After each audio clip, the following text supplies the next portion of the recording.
James Veigli here. Welcome to another episode of the MBA podcast. And Ash, it's 159. I like round numbers, which means 160 is next. I'm getting excited for a round number. How are you today? We work in little blocks of 10, don't we? And I'm going really well, James. How are you? And g'day to everybody listening in. I'm doing good. Hey, listeners. Hopefully you are doing very well too, wherever you're beaming in from. Hey, we've got a case study for you this week. We always love the case studies. We try and bring one every week where we talk about real members that we've actually worked with, either working with currently or have worked with as alumni in the past. And we're going to talk about their case study, what they've done, what you guys, our listeners, can learn from it. Today's no exception. Sometimes we'll talk about one person. Sometimes we'll talk about a dynamic duo. This month we are talking about a dynamic duo, and the dynamic duo are Max and Mary. Now, Max and Mary are not their real names. For those seasoned podcast listeners, we don't give out real names because, well, we want to protect our members' privacy, right? We don't need 1,000 of our listeners all calling our members and asking them how they did it. How they did it is they worked with us, obviously. So call us, not our members. These are real people.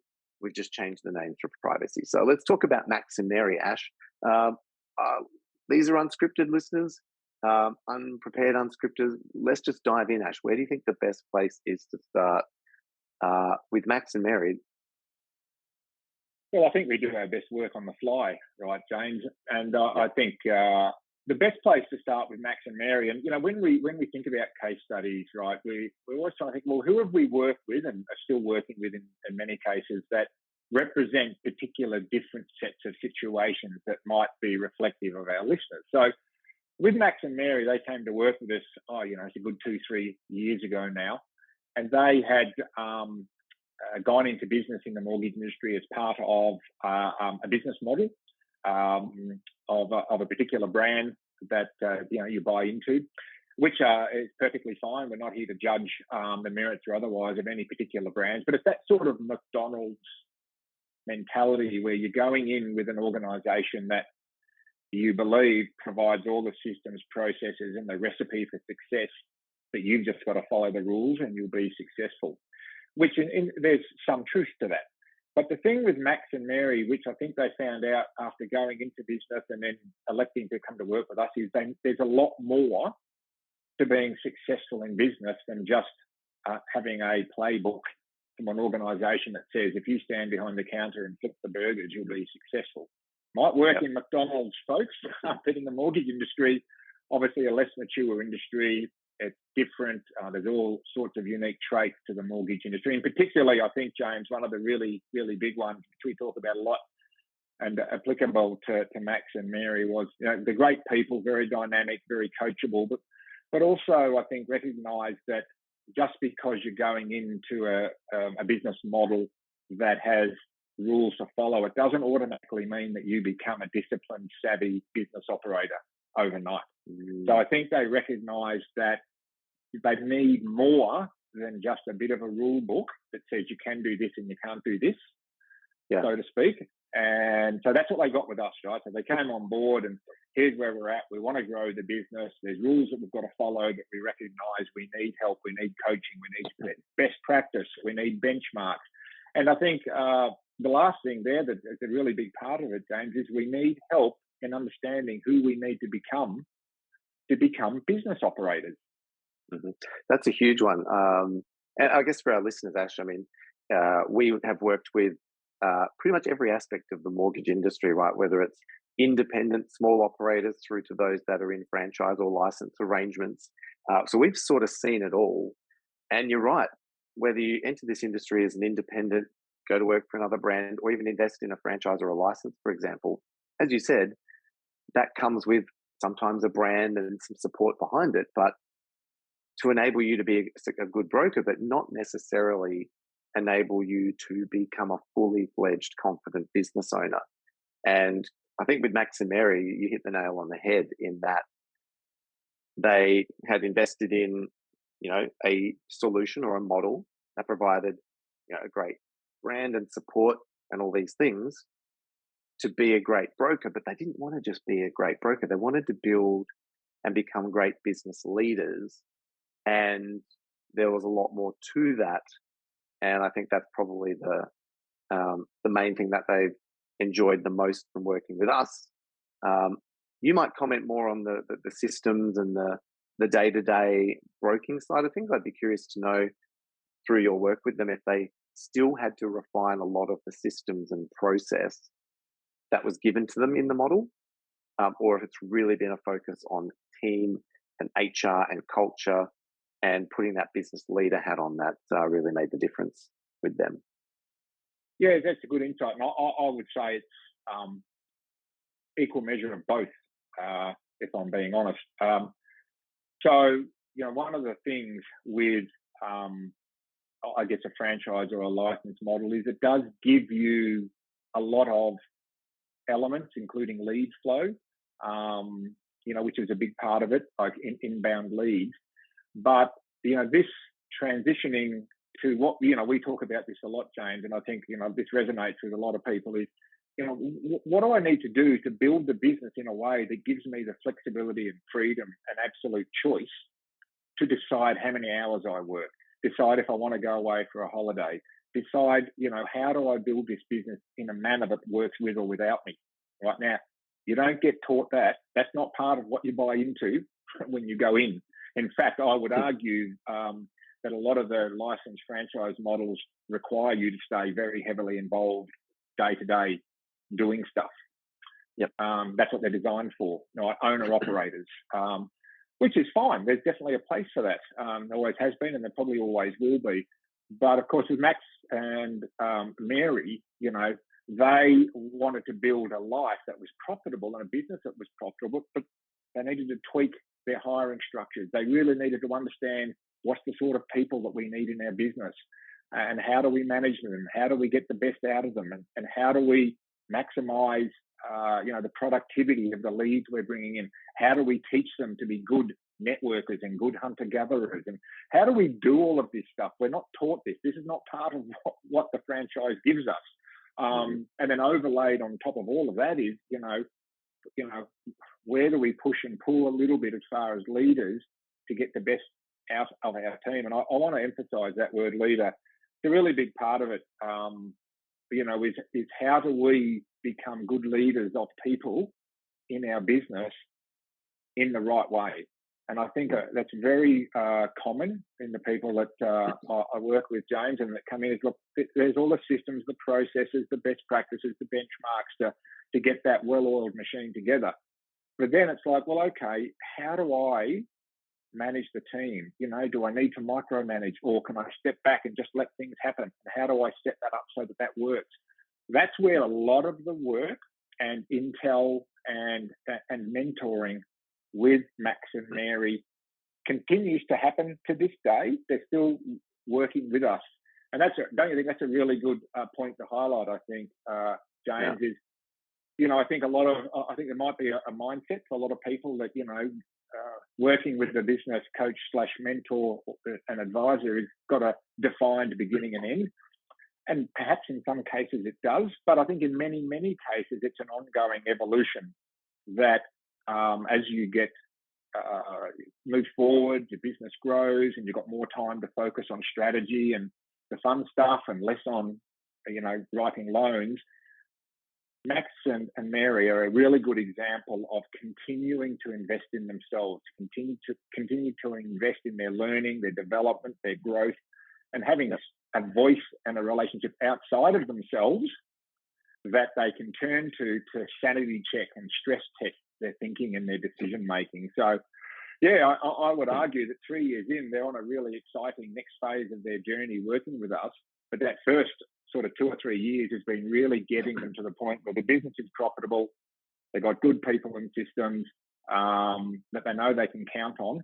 And now it's like, where do we go from here for the next stage of personal and business growth? So, yeah. It's definitely a long and relatively steep journey, right? Like, I think you said it perfectly a moment ago in that a lot of models are owner operator focused. And a lot of the industry is focused on let's become a great broker and build a good business around me. It's quite rare, and it's a very different skill set to become a great business owner and a true business leader, right? I think we can be a great broker. There's a lot of great brokers out there that start to hire staff, start to build systems, start to try and leverage their time. But they're still, I think, at heart brokers. They haven't gone through that serious mindset shift of, no, I need to be a business leader here. And it's not just about systems and process and being a better broker. It's actually about stepping back and learning how to be a better leader. And that doesn't come naturally. I don't think most people do that naturally. And it's always exciting when people like Max and Mary show up and consistently show up hungry to learn how to be better in business and how to get better as people, because that's kind of the difference that makes the difference in business. I'd like to talk a little bit about what they do as well, because like any dynamic duo in business, whether it's two business partners or two life partners or a combination, one of the things I know Max and Mary do quite well is separate and have very defined roles within the business. So for anyone listening that's got a business partner or multiple people in the business, let's talk briefly about the importance of really defining what each party is doing so that we don't step on each other's toes and end up spinning our wheels. Because I think Max and Mary do this very well. Yeah, they do. And I think very closely aligned to that is the fine line between creative energy and chaos. And I think, before answering your question, I just wanted to speak a little bit about how I think a lot of brokers find that really enjoyable, that creative energy and working things out and being across different things. And you end up hiring staff and they're all multi-skilling, doing a bit of this, a bit of this, a bit of this. And that works for a while. It's a really energetic, creative process. But I think at some point, people get overwhelmed and burnt out because that becomes chaos rather than structure.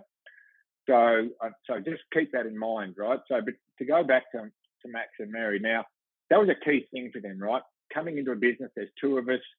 How do we maximize our own personal energy in a way that we get what we want, but it's also the right, skill set and value proposition to the business. So in their case, this took a little bit of while to settle in, and ultimately, Max became the front person of the business, almost like the sales and relationship part of the business, and Mary's more the implementer behind the scenes. So I would almost call that driver and mechanic, to use a bit of an analogy.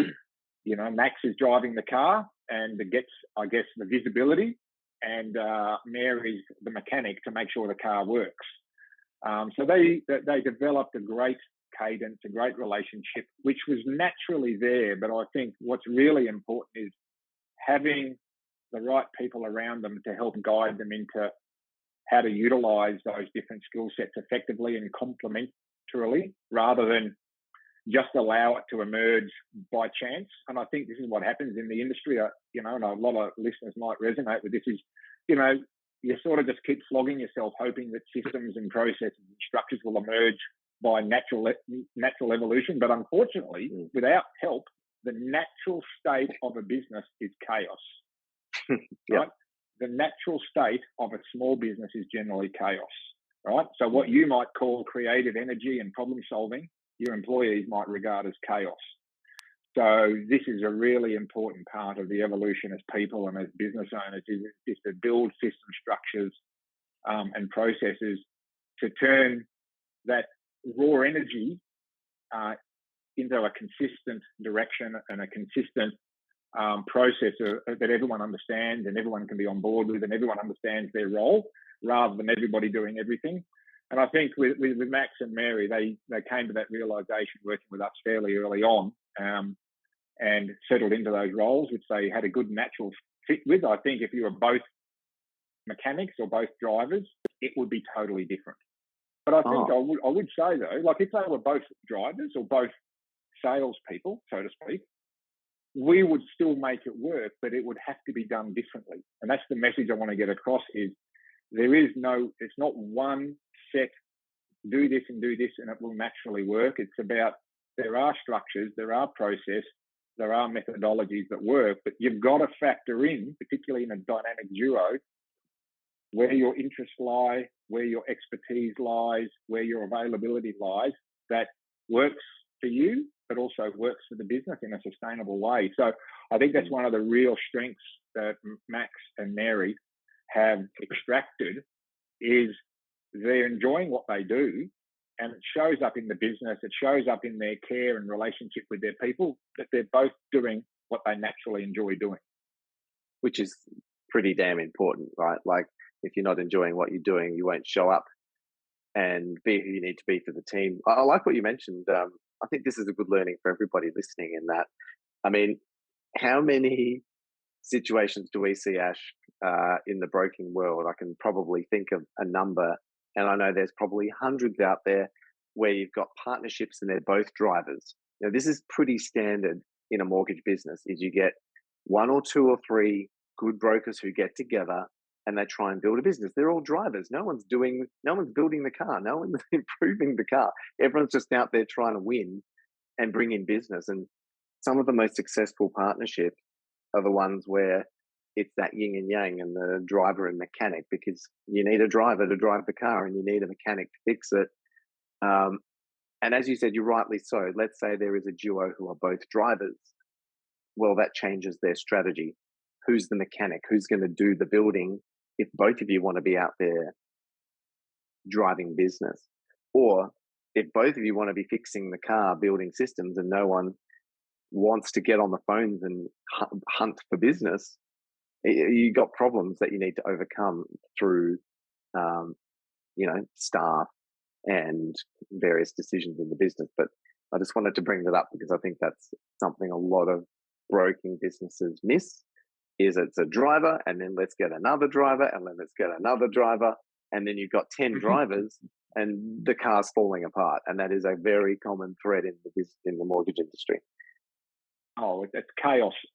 Chaos ultimately emerges and strangles the business.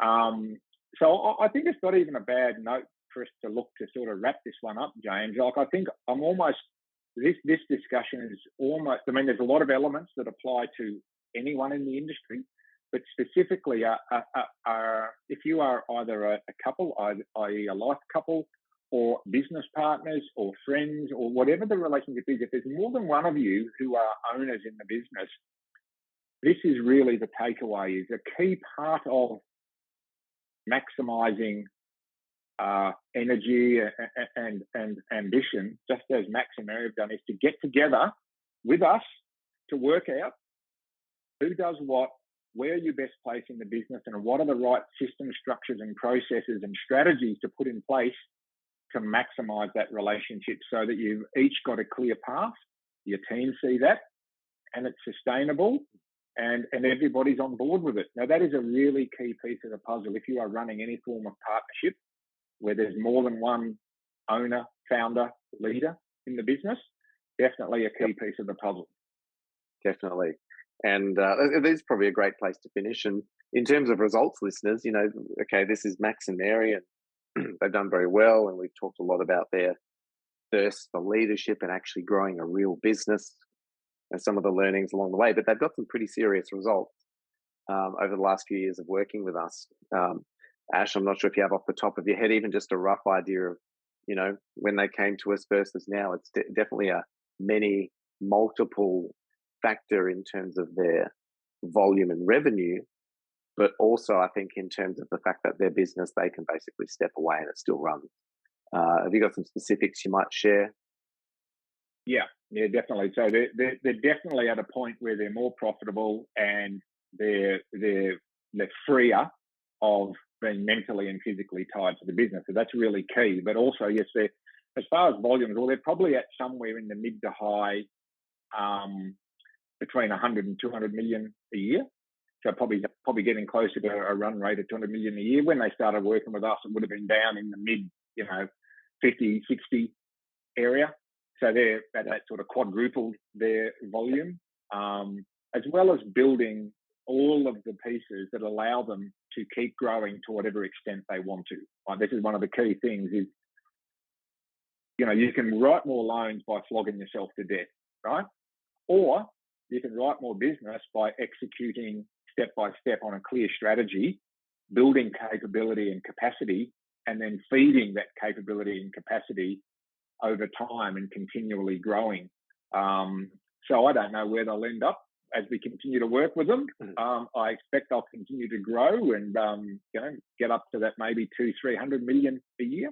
But they're certainly 4 times or more where they started when they were working with us, or when they started working with us at the very beginning. So that's a pretty darn good, and that's on unit volume as well, not just on loan dollar or dollar loan size. So yep, and they're very profitable and having time off in the business. How often do we have sessions with them, James, that they've had a week off or they're going away for something and the business hums along without them, even though there's problems from time to time, like human beings. But 99% of the time, they've got a structure in place that the problems get resolved by the team rather than having to ring the owners and saying, help, come and put this fire out. Totally. Yeah. That's the true power of doing what they've done. It's a great case study, and hopefully our listeners have enjoyed learning a bit about Max and Mary. There's obviously a lot more to it, which we've been working with them on over the last few years. But this is the sort of stuff that's possible when you get on the right track. So, as always, pick up the phone, give us a buzz. Plenty of magic behind these curtains of discussions and helping you become a better broker and business leader like Max and Mary. Ash, this has always been fun. I love the case studies, and I guess until next week, we'll see what's on the agenda for next week. But have yourself a good week, and listeners, stay cool. Love the case studies, listeners. Yep. See you next week, James. Awesome. Bye for now.